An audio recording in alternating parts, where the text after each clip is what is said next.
mazhab Wahabi itu sesat atau tidak, Ahlus Sunnah atau bukan?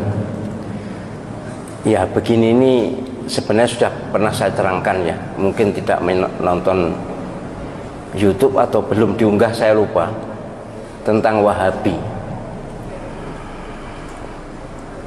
Pertama yang harus diketahui, Wahabi itu ada dua macam. Ada Wahabi Khawarij, Abdul Wahab ya, bin Sulaiman, itu Al-Khariji, Khawarij, itu yang sesat karena mereka mengkafirkan kita semuanya. Ada yang Muhammad bin Abdul Wahab, itu Wahabi yang sekarang ada di Saudi Arabia. Itu memang zaman tahun 20-an 30-an tuh, ketika Wahabi atau pemerintah Saudi baru terbentuk, mereka kerjasama dengan ulama Wahabi, itu keras sekali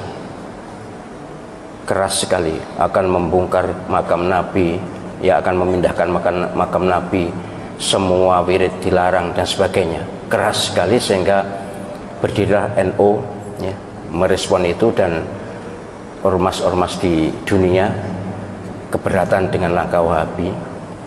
Dalam perundingan akhirnya berhasil, tapi kemudian dilanjutkan oleh generasi yang kurang mengenal Wahabi. Sampai sekarang ini pun ada yang mencaci maki Wahabi, menganggap sesat Wahabi, menganggap Wahabi bukan Ahlus Sunnah. Sebagai Muslim saya sangat keberatan. Saya bukan Wahabi, jelas bukan Wahabi, tapi tidak rela kalau saudara kita dicaci maki. Saudara kita Wahabi yang ada di Saudi Arabia dan sekitarnya itu adalah Wahabi yang Ahlus Sunnah. Kalau tidak sama dengan kita, tidak usah jauh-jauh. Bukan Wahabi, NU dengan Muhammadiyah pun banyak perbedaan. Tapi kan tidak boleh mencerca, tidak boleh mencela. Wahabi iblis, Wahabi sesat. Panjenengan pernah haji atau tidak? Pernah umroh atau tidak? Mustahil Allah Subhanahu wa ta'ala rela Masjidil Haram dan Masjid Nabawi diimami oleh iblis. Imam Masjidil Haram, Imam Masjid Nabawi, salah satu guru Al-Quran saya adalah dari Masjid Nabawi. Itu adalah orang-orang soleh, orang-orang baik. Wahabi mereka, pasti Wahabi mazhab akidahnya, tapi mazhab fikihnya Hambali. Jadi kalau mengatakan sesat, bahkan ada yang Wahabi itu ciptaan Yahudi. Benci ya benci, tapi jangan ekspresif dan jangan keterlaluan. Panjenengan nanti akan malu di depan Allah SWT. Mustahil, sekali lagi, Masjidil Haram diimami oleh orang yang sesat, mustahil. Mustahil Allah SWT ridho Masjid Nabawi, imam masjidnya adalah orang-orang sesat. Saya tuh bahkan, karena saya akrab juga dengan Syekh Abdul Rahman As-Sudais, Syekh Surem, akrab saya dengan mereka. Mereka tuh bahkan dalam persepsi saya orang yang paling awal masuk surga di antara orang yang hidup sekarang ini. Bersih lahir batin. Bahwa amaliyahnya kita tidak setuju, ya banyak. Kalau tidak setuju banyak. Mereka tidak wirid bersama-sama, sudah sholat itu juga, ya mereka pahamnya seperti itu. Sholat subuh tidak kunut, ya seperti itu. Lalu kenapa? Ini memang sangat diprovokasikan ini. Kayaknya dikompori oleh Syiah. Syiah memang musuh bebuyutan Wahabi. Saya malah mohon maaf ya, andai saja yang di Masjidil Haram dan Masjid Nabawi itu bukan Wahabi, kayaknya nanti tiang-tiang masjid itu sudah dipuja-puja. Saya menangi loh. Menangi apa sih? Ngalami aku dewe. Menangi itu tahu. Tahun 86 ketika saya haji di sana, itu ada masjid sebelah Masjidil Haram, tiang sebelah Lor Kulon, apa Lor Kulon ini? Sebelah barat laut itu dilus-lus oleh orang-orang yang baru datang itu. Entahlah apa, tapi kemudian oleh askar diusir. Jadi banyak penduduk dunia ini yang ilmu agamanya kurang, kemudian masih dilingkungi oleh faham-faham lokal. Ya kalau di Indonesia ini kejawen lah, itu memuja-muja, mengkultuskan tiangku cagak, bukan tiang wong ya, cagak di Masjidil Haram. Itu dilus-lus, dicium-cium. Apalagi Ka'bah, waduh sudah. Ka'bah itu pojok-pojokan wis mambu abab kabeh. Untung diminyaki terus ya, dilesi minyak. Tapi dulu gitu dulu. Karena tawaf juga masih mudah ya. Penjagaan belum begitu ketat, tapi akhirnya ya makin ketat sekarang. Sudah tidak ada lagi pemujaan pada tiang Masjidil Haram, itu tidak ada lagi.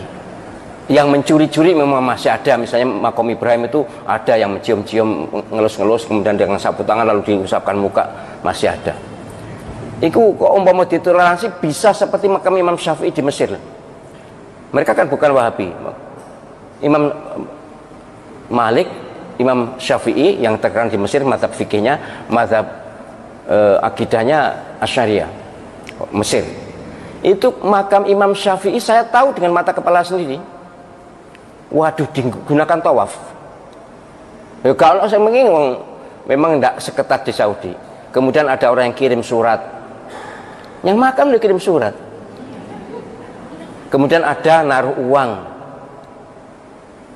segala macam jenis ritual mirip kejawen. Jadi sekali lagi saya mohon penjenengan, ya kita tentu sebagai orang yang di Indonesia, kita ikut ulama Indonesia, ijtihad mereka bagus, kita ikuti.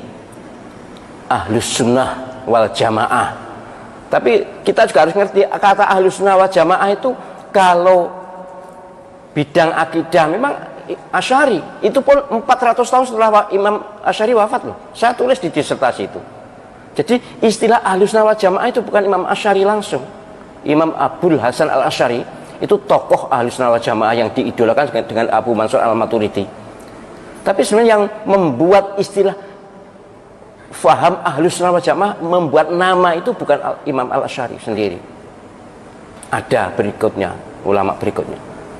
Nah, ahlus sunnah wal jamaah yang kita labelkan pada semua orang yang bukan Syiah atau Sunni, itu ahlus sunnah wal jamaah yang berbasis hadis ma'ana alaihi wa ashabi itu. Siapa yang ikut Nabi dan para sahabat, itu ahlus sunnah wal jamaah. Ada yang menyebut ahlus sunnah saja, ada yang menyebut ahlus sunnah wal jamaah. Oh, nah, ahlus sunnah wal jamaah NU. Iyalah NU ahlus sunnah wal jamaah, tapi bukan hanya NU. Yang ahlus sunnah wal jamaah itu bukan hanya NU. Orang Saudi, orang Mesir, orang Libya bukan NU juga ngaku ahlus sunnah wal jamaah kok. Saya itu sudah bergaul dengan segala segmen masyarakat di dunia ini, sudah tahu. Mereka juga menamakan ahlus sunnah wal jamaah padahal mereka bukan NU. Jadi orang-orang NU ya jangan merasa ahlus sunnah wal jamaah dewe. Kan ada kemarin ceramah begitu. Itu berarti kedolane kurang adoh. Nek ngajine biasanya wong NU wis tutup biasanya. Ngajine wis tutup. Sekolah mbuh tapi yang jelas kurang gaul. Saya berharap siapapun yang mengaku beriman dan Islam, jangan memusuhi saudara sendiri. Jangan memusuhi saudara sendiri. Ayo kita bersatu walaupun berbeda baju. Ayo kita kompak walaupun berbeda organisasi. Ayo kita bersaudara. Innamal mu'minuna ikhwatun fa aslihu baina akhwaikum wattaqullaha la'allakum turhamun. Ini firman Allah SWT dalam surah Al-Hujurat ayat 10. Sungguh orang-orang yang beriman ini adalah bersaudara. Maka harus damai dengan sesama saudara. Jangan kebalik, karo wong Islam tuh koyok musuh gitu, tapi nek karo wong non Islam tuh malah nyedek-nyedek, ngerangkul-ngerangkul. Tak sikut pisan kon kok. Saya tuh mohon maaf ya, berdakwah tentang ukhuwah ini sejak tahun 2002 di Masjid Akbar itu. Maka kajian fikih kontemporer dulu itu munculnya itu. Sudah terus saya sampai sekarang. Ceramah ukhuwah itu. Ya kok yo cik berhasil. Cik enek umat Islam sing mencela saudara sendiri itu loh. Apa ndak takut kepada Allah SWT? Bahwa nanti semua tindakan kita, semua ucapan kita, semua pikiran kita dihisab, di mizan, ditanya, diminta pertanggungjawabannya. Apa kita akan berkata di hadapan Allah SWT kalau kita terhadap umat sesama muslim bermusuhan atau menyikapi bermusuhan? Bahkan para imam Masjidil Haram, Masjid Nabawi dikatakan sesat. Tidak mengatakan eksplisit sesat, tapi mengatakan Wahabi sesat. Waspadalah. Mereka juga punya kitab. Oh, kitab Bukharinya Wahabi dengan Ahli Sunnah itu berbeda. Batuk muta. Saya itu lama loh ngaji di Masjidil Haram, di Masjid Nabawi, ikut khalaqah itu. Dan kitab Bukharinya ya sama. Kalau dulu mungkin pernah berbeda, ya kita tidak punya bukti, tapi memang Wahabi zaman awal-awal pemerintah Saudi itu keren banget. Tapi bukan Wahabi yang keren sebenarnya, yang keren pemerintahnya. Karena pemerintahnya baru berdiri, kemudian dari segi agama, akidahnya ikut Wahabi, karena ulama yang paling top di Saudi saat itu yang bisa mendukung kerajaan itu Wahabi. Ya wajar toh. Kalau seperti sekarang pemerintah lebih ngerangkul pada ormas tertentu, wajar itu. Itu bagian dari kemestian politik. Baik, jadi soal Wahabi moga-moga tidak usah dipersoalkan lagi ya.